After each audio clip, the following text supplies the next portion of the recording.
नमस्कार, मैं हूं अशोक राज। आप देख रहे हैं यूट्यूब चैनल। एक कहानी उन दिनों की है जब भारत में पहली बार कोई मुस्लिम आक्रांता आता है और भारत में तुर्क सत्ता स्थापित करता है। और भारत में तुर्क सत्ता स्थापित करने वाला वो व्यक्ति कौन है? कभी आपने जानने की कोशिश किया है कि भारत में वो व्यक्ति कौन था जिसने भारत में पहली बार तुर्क सत्ता स्थापित करता है, मुस्लिम साम्राज्य स्थापित करता है?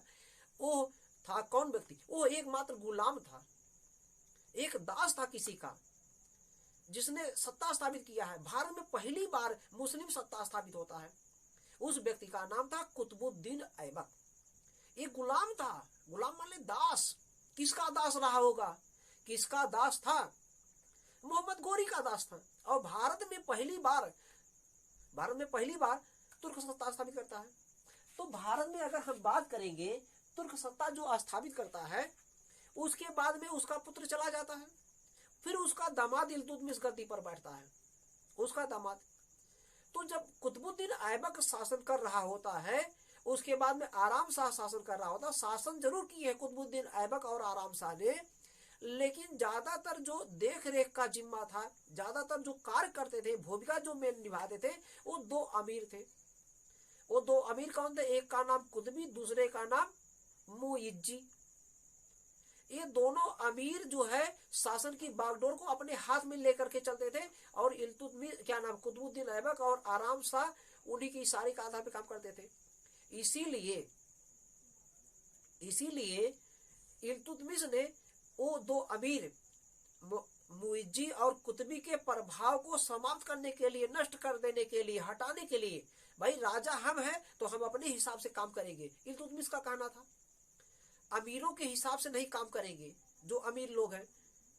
तो दो अमीर थे मुइज्जी और कुतुबी, उनका प्रभाव हटाने के लिए इल्तुतमिश ने अपने गुलाम सरदारों को, इल्तुतमिश के भी कई गुलाम थे, बलबन भी जो बहुत प्रतापी राजा आएगा, राजत्व तो सिद्धांत लाएगा, बलबन भी इल्तुतमिश का गुलाम था।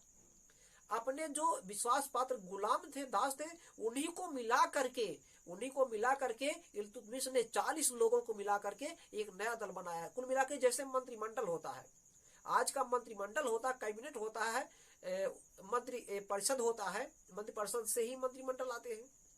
तो उसी मंत्रिपरिषद जैसा ही मंत्रिमंडल जैसा ही ये है। इसको नाम दिया, 40 गुलाम थे और सरदार थे वो, और इल्तुतमिश के विश्वास पात्र में से खास थे, इसलिए इसका नाम दिया 40 दल, चूंकि 40 लोग थे। इसको तुर्कान ये चिहलगानी भी कहा जाता है। अब यहाँ पे हमने लिख दिया पहले कौन लाया, क्यों लाया और कौन लाया। अब आपको पता लग गया होगा क्यों लाया। इल्तुतमिश ने जो कुतुबुद्दीन ऐबक और आराम शाह के समय से चले आ रहे मुइज्जी और कुतुबी के प्रभाव को समाप्त करने के लिए लाया था।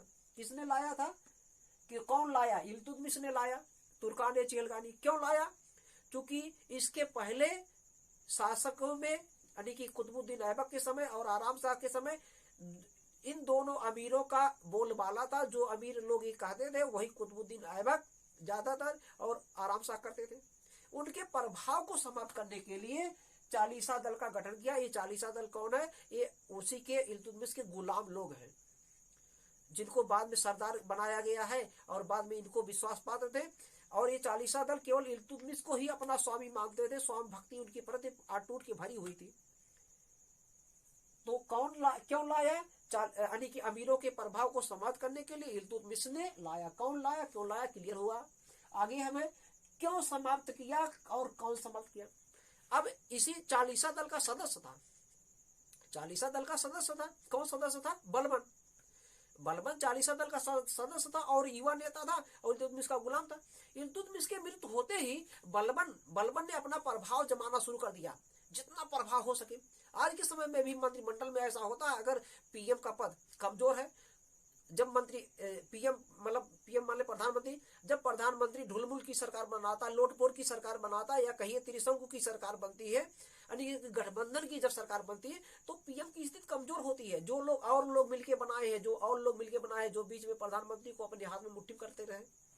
ऐसा देखा गया है। एक अभी पुस्तक भी आया है, संजय बारू का पुस्तक आया था, कई बार एग्जाम में पूछा गया, एंड एक्सीडेंटल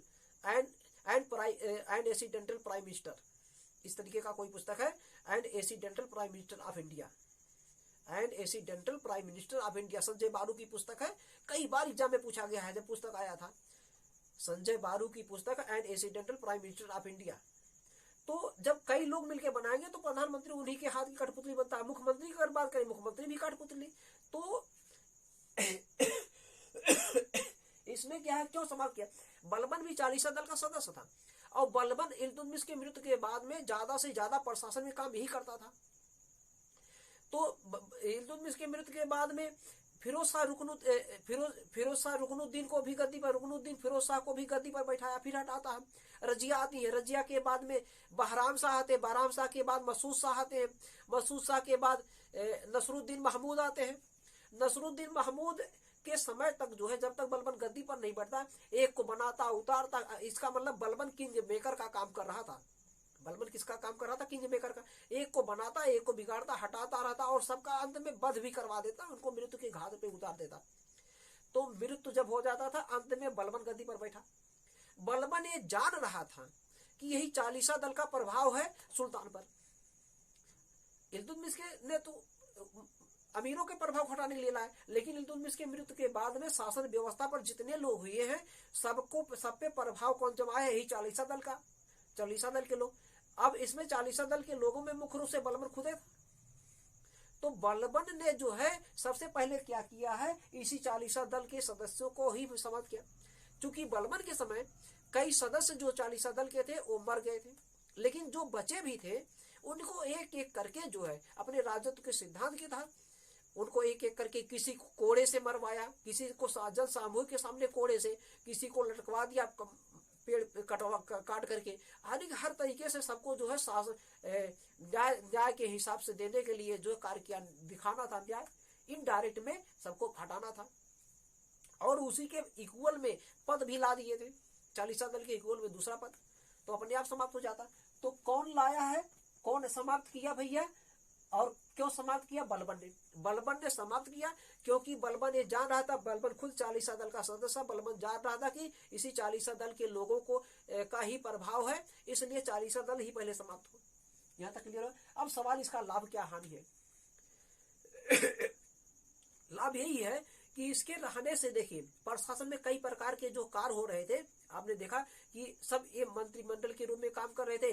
क्योंकि जब इल्तुतमिश लाए थे मंत्रिमंडल के रूप में काम कर रहे थे और उन्हीं के स्वामी भक्त के अधीन में काम करते थे, तो अच्छा एक कदम तो दिखाई देता, लेकिन कहीं कहीं हानि भी दिखाई देता है, क्योंकि ये उसी के स्वामी भक्त हैं।